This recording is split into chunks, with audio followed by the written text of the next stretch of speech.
The challenge: defeat all 8 Night Lords with all 8 Nightfarers. In today's video, we're going to go ahead and rank from the easiest to the hardest when it comes to defeating all of these bosses in the solo expedition in Elden Ring Nightreign.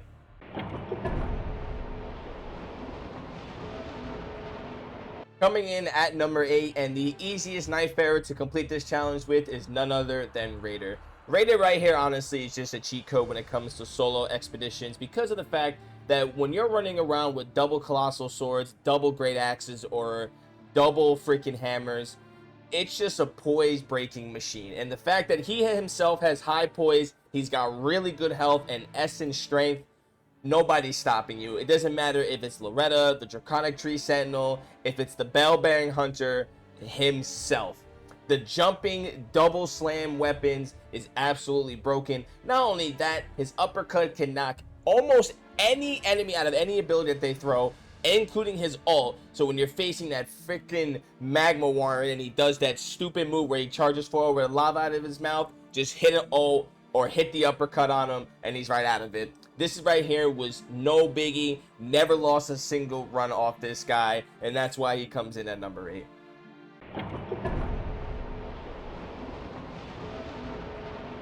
Coming in at number 7 is John Nightreign himself, the Wilder. Wilder just comes in a slightly below Raider. Honestly, I feel like they could be a little bit interchangeable, but I feel like Raider's run was just slightly easier than when it comes to Wilder. More for the fact that obviously Raider can get a little bit more health. He is more of a tanky build, so he can go ahead and definitely tank on more damage. But the one thing that Wilder has more than I would say Raider is the fact of his Sixth Sense ability, which allows him to basically avoid death. But most of the time, it's just grabbing the same strat, going with the double great swords for Wilder, and just going up, slam the entire time when it comes to these bosses. But I must say that Wilder's ult does put him slightly ahead of Raider because of the fact that, again, it can stop bosses, it can stagger bosses for the most part, and the fact that if you have the certain relic, it can leave the fire flame just below it going right there. So Raider and Wilder could be a little bit interchangeable, but I just found it that Raider was stunning and really doing more damage quicker than it was Wilder.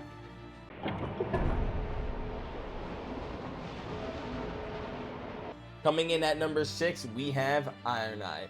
Iron Eye, honestly, for the most part, is really easy to get through these until you meet those dreaded damn shields.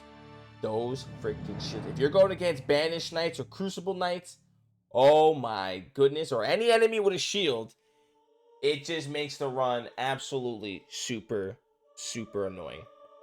And I'm pretty sure too, if my memory serves me correct, the Crystalline people also pain in the ass to get rid of. Pain in the ass.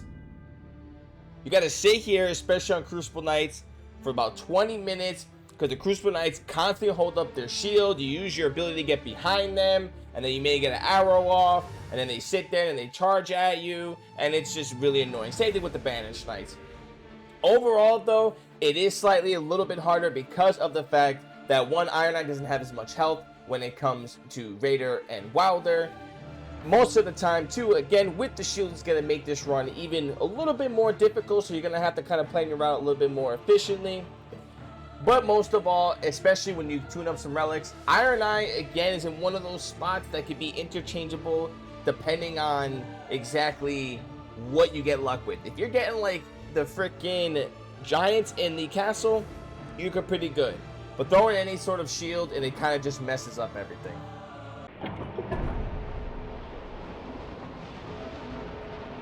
Executor comes in at number 5, right in the middle, because I personally believe that Executor excels more in the solo play than he does in the team play. The fact that the enemy is, again, just solely focused on you allows you to really go ahead and use his ability to its maximum potential. Now, it does take some time to get used to the timing window of his deflecting ability, but I think one drawback is that his Cursed Sword really doesn't do that much damage, and it doesn't really scale well when it comes to leveling up. which is why you then have to go to what he's known for, which is using katanas. With a high arcane, you can get some pretty good bleed builds out of him. But this is why I kind of put him in the middle, because I personally like using his deflective ability. But again, the cursed weapon, it just doesn't really do a lot of damage. And it is a good stance breaker. But to me, I would rather break the stance with the cursor, quickly switch to my katana, and then deliver a critical hit after that.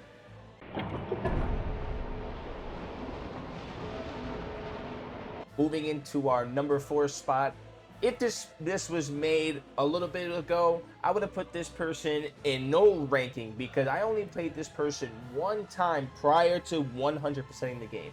But after playing her for a little bit, I realized throw the daggers away, throw the sorceries away, because Duchess comes in at number 4. While I was going through this run, she was the last character I needed to defeat this challenge, and I realized something throughout the run. Fist on her or claws absolutely fry enemies and bosses alike. No need for daggers and no need for sorcery. Just go ahead and find yourself some claws and go ahead and find yourself some fists. Especially if you get the passive ability or you get the talisman that allows you to increase your damage based on blood loss. Woo!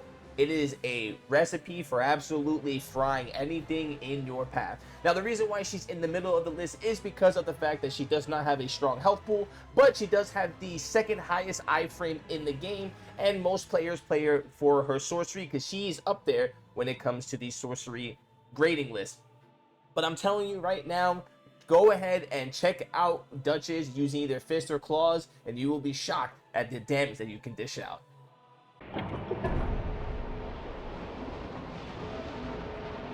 We've officially passed the halfway point, so now we're going to get into the top 3 Nightfarers that gave me the most challenge when it comes to doing this solo challenge. And here we have Revenant.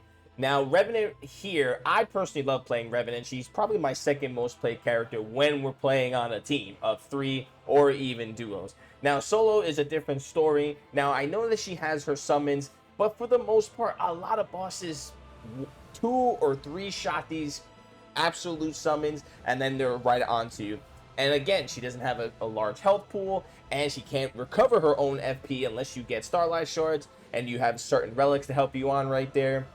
For me personally, it was hard to find certain seals, and I know what people are going to say because I've made TikToks about it all the time. Yes, I know where to search for seals. Just because I know where to search for seals doesn't mean that I get good seals for the most part. Yes, there are times that I do, and there are times that I don't. The times that I don't make this a little bit more challenging, especially because of the fact that if I really don't have a seal that allows me to kind of play at long range while my summons for somewhat tank or get the aggro onto them, that means now I got to go ahead and get a strength weapon and do the meme build. And although the meme build is funny, it can immediately backfire because you get caught out 1 second, boom, 2 hits, you're done. So Revenant does come in at number 3. I did struggle a little bit with her, especially when you get to the night bosses. The summons really don't do much at all. They really don't. You put freaking Frederick out there, and by the time he actually gets to the boss, he's already got the 2-piece wombo combo, and he's done.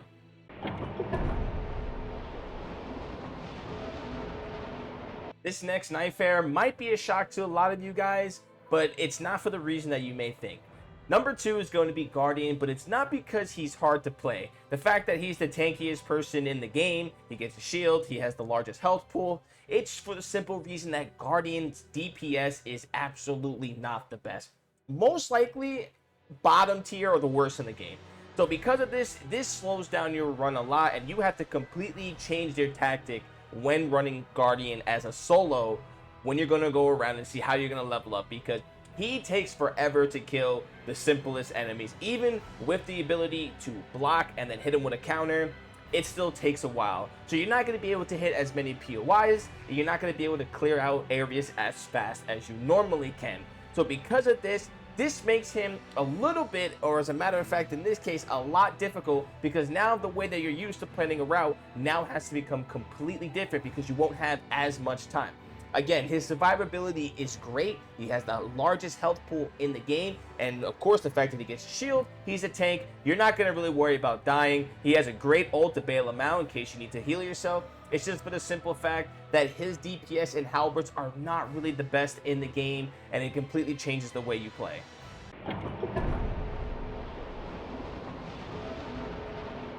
Number one, this Nightfarer absolutely tore me down and made me almost want to quit this challenge.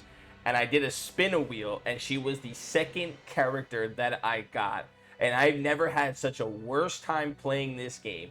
So much so to the point that I have not touched her since this solo expedition in duos or trios, and that goes to Recluse. I had such an absolute horrible time with her, and before I see in the comments, absolutely it's 1000% skill issue on my part, because man, was I just, a lot of things weren't going my way. I wasn't really getting good stats because of the fact that I couldn't clear things fast enough to be able to get more RNG. I was, going to having to go to the rises and then waste time on that just to not get nothing. The fact that I was only getting sorcery, so I couldn't make any crazy cocktails. Recluse absolutely humbled the living dog water out of me, and I was so happy when I finally beat Hollister that I was free from that character. And thank gosh, honestly, it was the second character I had to play, because woo, unbelievable it was playing Recluse.